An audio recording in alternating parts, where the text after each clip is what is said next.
Okay, I'm over the town of Jordan now. The town of Jordan, 3 miles east of Boone, has been hit. A grain elevator and 2 farms were destroyed there. The houses were completely leveled. There's an ambulance and several police cars there now. They have been destroyed. There's nothing left, just some foundation. Debris is strewn for about 1.5 miles up here, just all directions. The school that was no longer in use there has been taken down to about the 1st floor. It's completely destroyed. The grain elevator there on the railroad tracks has been toppled. A grain bin on the south side of the tracks there is now on the north side of the tracks. The farm about 1/2 mile north of Jordan has been completely destroyed. The house there has no roof. The barn is gone. Then the next farm north of that has been destroyed. There's outbuildings scattered for about 1 mile. The town of Jordan just no longer exists. Everything is a mess up here. The Jordan tornado, 1 year later. An eyewitness news special narrated by Richard Ray.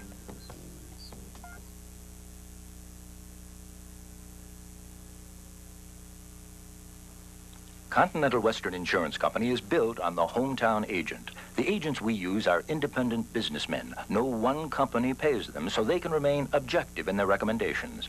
It's vital to their business that they keep their customers happy. That's why the hometown agent will work to get your claims taken care of quickly and fairly. When a hometown agent recommends Continental Western Insurance, trust him. He has you in mind. Contact the hometown Continental Western agent nearest you and let him work for you. For a situation in which tornadoes are likely, one needs to have very warm, moist air near the surface, say extending up to 5,000 or 6,000 feet above the surface, and then above that, much cooler and drier air. And within this whole layer, extending through the moist air on up into the dry air, and also an important ingredient is variation of the wind direction with height and an increase in the wind speed, preferably a marked increase in the wind speed. And this promotes the development of very severe thunderstorms, which may spawn tornadoes. Sunday, June 13th, 1976, at 3:30 p.m. on a hot, muggy day, a tremendous tornado demolished the small community of Jordan, Iowa. An explosive thunderstorm had pounded central and northeastern Iowa for 2 days, spawning a series of tornadoes over a wide area. But Jordan was center stage. At least 3 tornadoes tore through the vicinity, tornadoes that more than lived up to their reputation for destruction and unpredictability. Remarkably, no one was killed or seriously injured, although hundreds of livestock were lost and thousands of acres of crops destroyed. 50 homes and 300 farm buildings were leveled, pushing damage estimates over the $6 million mark. The sheer destructive power of the Jordan tornadoes would have been enough to attract the attention of researchers. But in addition, parts of 3 twisters were captured on film that afternoon. Charles Barthold of WHO-TV came up with 4 minutes of some of the best tornado footage ever recorded. The combination of film and destruction was too much to resist for the country's foremost tornado watcher. Dr. Theodore Fujita of the University of Chicago makes a living studying twisters. I'm coming here as a scientist, because we do research on tornadoes. And the main reason why we are here is to find out what tornado did. And in case of future tornadoes, what people should do, that's the kind of thing we want to find out. He was on the scene in Jordan within 48 hours, interviewing residents and surveying the damage.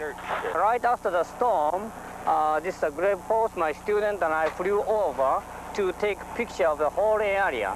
And this is one of the pictures which shows that I think it's a grain elevator up here. Could you tell me how big is this and how it happened?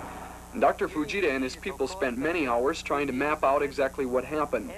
First in the field, later in the lab. A native of Japan, Fujita first had a chance to study one of his country's infrequent tornadoes in 1948. It's become his all-consuming passion. Fujita came to the United States in 1953 as a researcher. He's now a full professor at the University of Chicago and recognized as the leading tornado expert in the world. The Jordan tornadoes fascinate Fujita. Along with the Barthold film, they opened up a Pandora box of research possibilities and presented him with a half-dozen mysteries to unravel. We confirmed 3 tornadoes. The first one was usual tornado, which is cyclonic. That tornado formed way to the southwest of Jordan. It moved first toward the northeast,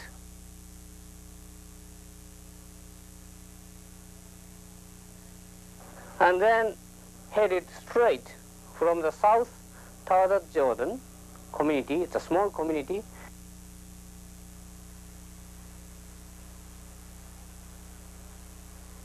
And this community was completely wiped out. We determined that the scale of this tornado was F5.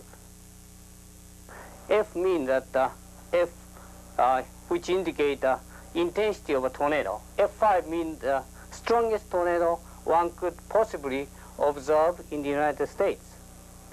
The very strange thing, which I never seen before in my 20 years of tornado research, is the formation of new tornado just to the west of Jordan, or southwest of Jordan.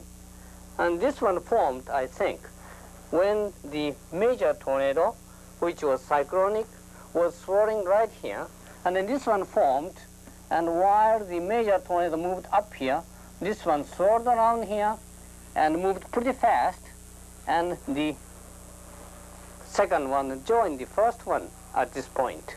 But for Fujita, the best prize of all was a portion of Barthold's film that clearly shows an extremely rare anti-cyclonic tornado, one that swirls the wrong way. It was the first time Fujita had ever seen an anti-cyclonic tornado on film. Most tornadoes rotate in this direction, which we call cyclonic. That is the direction most cyclone swirls. Most tornado, I mean 99% of a tornado, or probably 99.9% of the tornado, will be swirling this way. Only 1% or less, I think it may be 1% or even half of 1% of a tornado will be swirling this way, which is opposite from a cyclonic tornado. We call this kind of tornado anti-cyclonic tornado. But this very peculiar tornado occurred in Iowa. That rare tornado formed right here at this moment, and it produced a tremendous swirl. About 100 miles per wind, swirling wind was produced right over the plowed field here, kicking up lots of dust, and then it swirled toward the north, along with the first, second one. Therefore, they moved up here. Approximately, when this tornado moved up here, they joined, and both of them went up here. A strange thing happened at this point, which is both tornadoes slowed down and almost stopped right here, and then, by some reason, both of them start coming this way. And then this one disappeared here, but main one went all the way to Story City. 3 tornadoes in Iowa last year was one of the most spectacular display of nature's irregularity.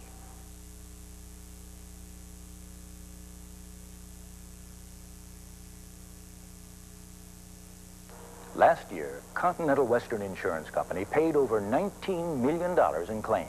We paid thousands of people who suffered losses. The Continental Western policyholders who had claims found that we cover the loss quickly and fairly. When you come right down to it, an insurance company is in business to pay for the policyholders' losses. We're not crying about the claims we paid. In fact, we're kind of proud of them. Continental Western Insurance Company, we're here to help. The June 13th tornadoes are being studied closely by a number of different people. Some of the basic research is being done just 7 miles east of Jordan, here on the campus of Iowa State University. Dr. John Brown, assistant professor of meteorology.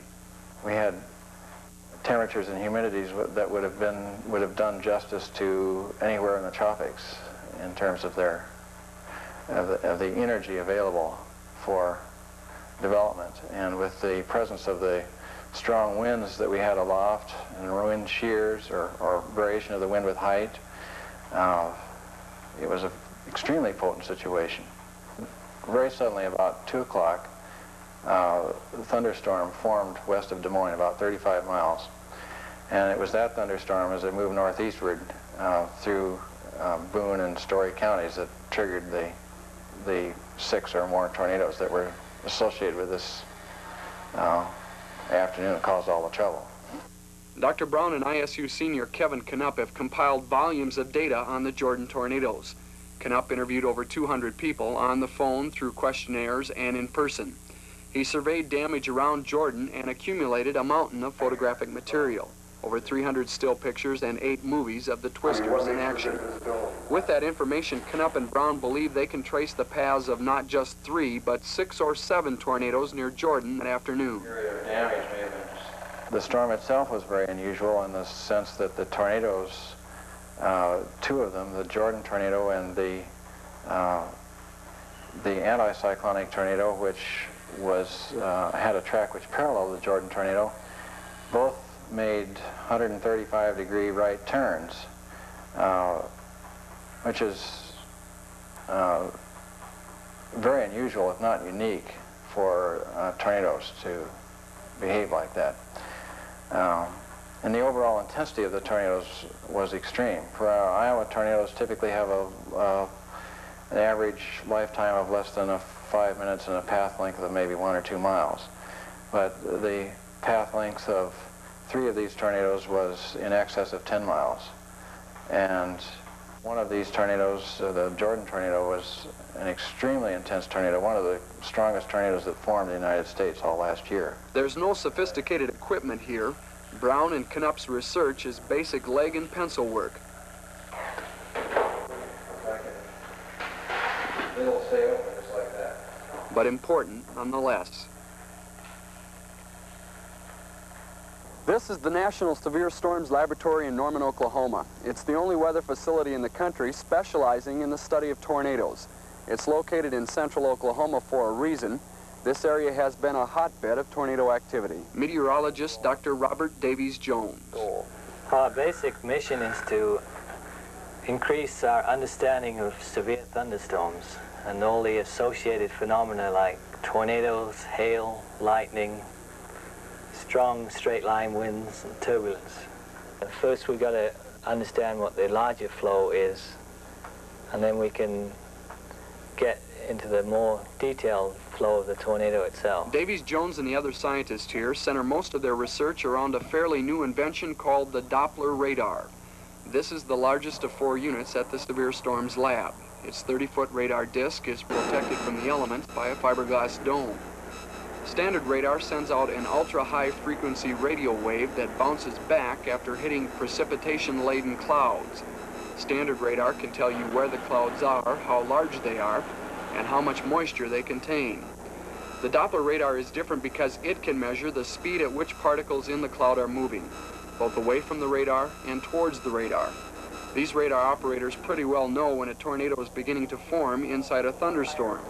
They begin to detect very fast wind speeds toward the radar in the same vicinity with very fast wind speeds away from the radar. Such a situation tells them that an area inside the thunderstorm is beginning to swirl. The Doppler radar picks up the tornado winds, first of all, midway up in the thunderstorm cloud. And that's why they're able to give that's why it's useful for detecting thunderstorms with a lead time of about 30 minutes before they touch down. With the Doppler, Dr. Davies Jones says it's possible to make short-term tornado forecasts with as much as 6 hours lead time. The National Weather Service is experimenting with a smaller-scale Doppler radar system and may eventually install them at local radar sites around the country. Some 75 people work out of the Severe Storms Lab. Most of them are on call 24 hours a day during the peak thunderstorm and tornado period. That's from April 1st to June 15th. When severe weather threatens, the whole place swings into action. Chase teams in automobiles take to the fields with photographic equipment, while the men at the Doppler radar gather data on cloud formations. Other information comes from weather balloons and airplanes. All of it is fed into a huge computer system. Some of it is processed and studied on the spot, but most is simply stored for a later time. Researchers will spend the next 9 months poring over the data they gathered this spring. Davies Jones said a good storm takes 2 or 3 years to fully analyze.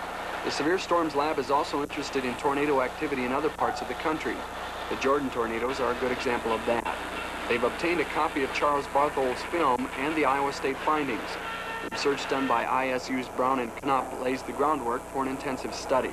With the Barthold film, the Severe Storms Lab people expect to learn a great deal more about what happened last June in Boone County. Davies Jones called the Barthold film one of the two best he's ever seen, and said it's an important research tool. That was very useful from his movie was it showed a smaller anti-cyclonic tornado within close distance, about 2 miles from the very strong cyclonic tornado.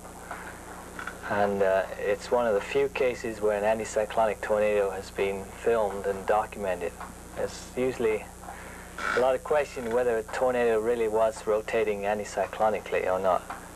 And this definitely proves that for this case. The most sophisticated tornado research in the world is done here in this building on the campus of the University of Chicago. It's home base for Dr. Ted Fujita. Spring is also a hectic time here. Fujita spends most of it shuttling around the country in a Learjet chasing tornadoes and their aftermath. Fujita and his people have studied and documented thousands of twisters. The sheer volume of information he's accumulated over the last 24 years is incredible. It's no secret that tornadoes are a phenomena peculiar to the Midwestern United States, although they occur occasionally in Japan, Australia, Europe, and Russia. Fujita has a full-time staff of 15 people to study tornadoes and severe weather in the United States. But only his own salary is paid for by the university. The rest Fujita must raise from the government. In the past, he's been able to fund his work through grants from agencies like the National Weather Service and the Nuclear Regulatory Safety Commission. My research is twofold. One is that I have to determine for the safety of nuclear power plants or public schools or hospitals or even your own house or home, that I have to know the structure of tornado. Nuclear power plants should be protected by all means against many things. What I'm interested and also what the government wants me to do is to find out what a very strong tornado like the one which hit Jordan last year might do in case this kind of big tornado move over a nuclear power plant. Without knowing the dangerous beasts, you can't protect the structure from this kind of beast. That's the first thing. And the second thing is that I would like to predict or forecast where and when tornadoes are occurring or might occur. When Fujita's people aren't out chasing storms and twisters, they're often studying them on film, as they did with the Barthold footage on the Jordan tornadoes. Good films are extremely valuable because they make it possible to determine the speed and direction of winds inside the tornado. Any tornado, it's very difficult to compute the wind speed because tornadoes swirl very fast.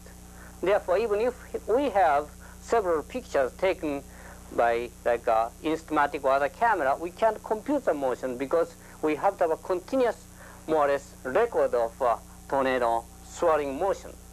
Now, in this case, we try to use Charles' movie so that we can determine how fast this cloud was swirling. Here Tom Umenhofer is running one segment of a tornado film back and forth through a projector. Using a grid pattern, Umenhofer can trace the movements of particles from the beginning of the segment to the end.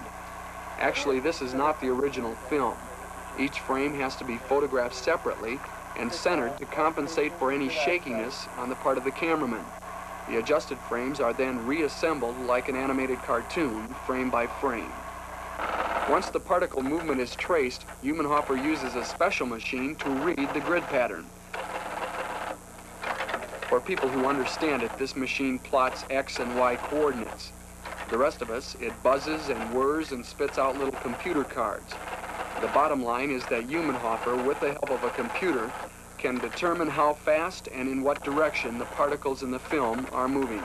If all else fails, one can always make his own tornado, as Greg Forbes is doing here. Dr. Fujita designed this machine about 5 years ago. The vapor comes from dry ice being placed in water. Forbes can produce a twister in two ways. In this case, he has set in motion a series of spinning blades to simulate a rotating thunderstorm.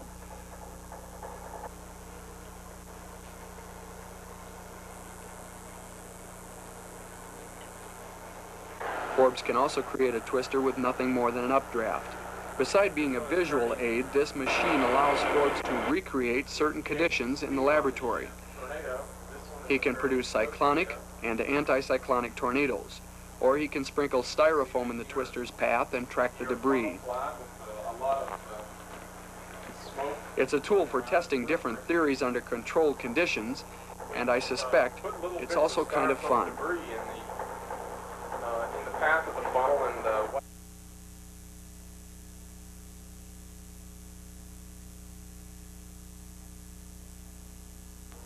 There are all sorts of things that can happen to your home.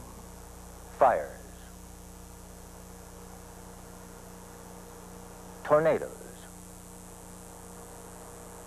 accidents, all bring destruction. It's a tragic thing when your home is destroyed and all your possessions are lost, but it can be more tragic if you don't have enough insurance to cover it. You've worked all your life to get what you have. Why settle for less? Property values have been going up at a surprising rate, just like everything else. If you bought a $35,000 home 5 years ago, it could cost you as much as $47,000 to replace that home today. Continental Western Insurance Company doesn't want you to settle for less. Ask about our special plan that increases your coverage automatically, helps you keep pace with inflation. Call the Continental Western agent nearest you.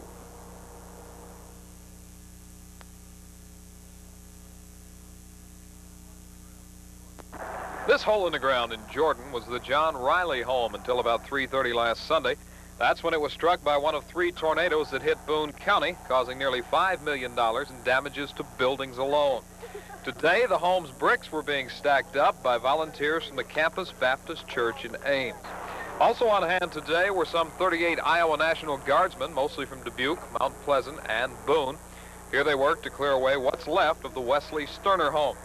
This, believe it or not, was the Sterner swimming pool, now completely filled in with parts of his and others' homes.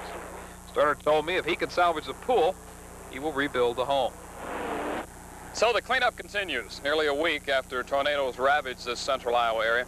I talked with many of the workers out here today, and they said that though the cleanup is costing lots of money, and it is lots of hard work, one thing is still very, very fortunate.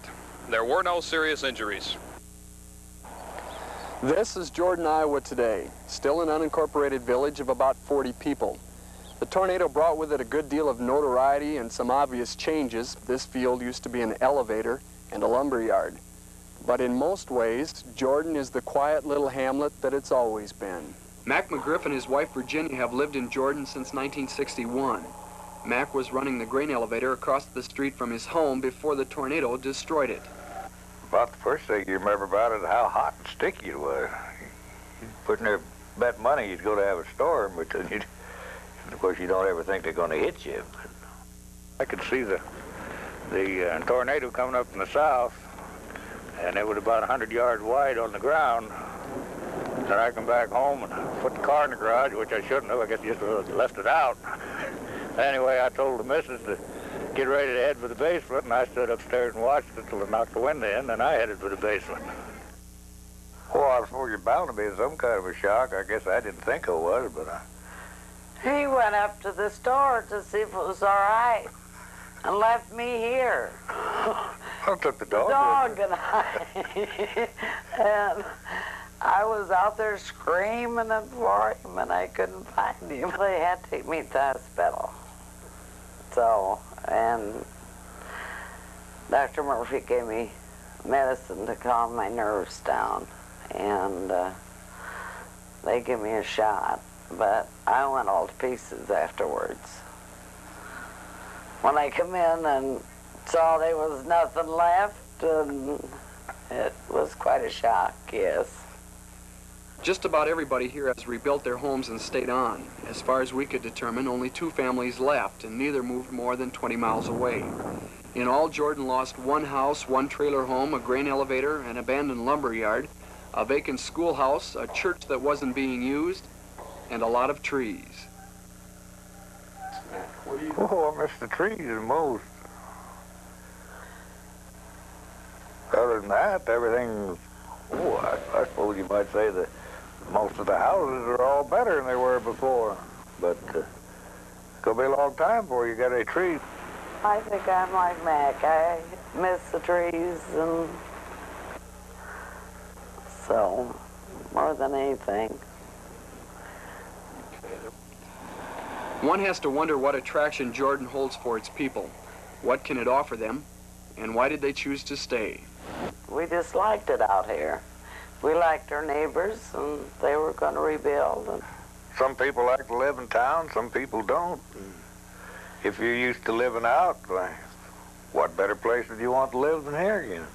You got your ground. You're going to have to rebuild or buy somewhere, and time you go and buy the ground and start over, well, you're that much shorter yet on enough money to do the job.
The Jordan tornado, 1 year later, has been brought to you by Continental Western Insurance Company.